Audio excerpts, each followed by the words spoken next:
আসসালামু আলাইকুম বন্ধুরা, দেখেন আমাদের কামাল উদ্দিন মিজির বাড়ির আব্দুল মান্নান কাকা পুকুরে পরিচর্যা করতেছেন এবং কি মাছের খাদ্য দিতেছেন। দেখেন তার মাছের অবস্থা।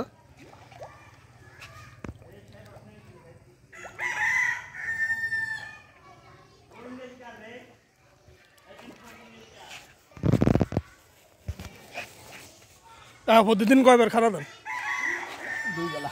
দুই বেলা। কি কি খানা দেন?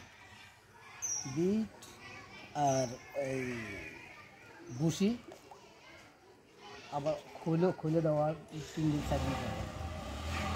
আচ্ছা, যাক, মোটামুটি ওনার মাছের অবস্থা খুব ভালো। ব্যবসা মোটামুটি আশা কি করতেছেন? এখন তো এই গাছ ছাড়া কি করবো, এবার মাছ চাষে মানে মাছ থেকে ভালো কিছু আশা করতেছেন? ইনশাল্লাহ 80% আশা করি, 80% আশা করি প্রফিট হবে, 20% একবার হবে, করতে জানি না। আচ্ছা আচ্ছা, ঠিক আছে। আসসালামু আলাইকুম। সবাই ভালো থাকবেন, সুস্থ থাকবেন।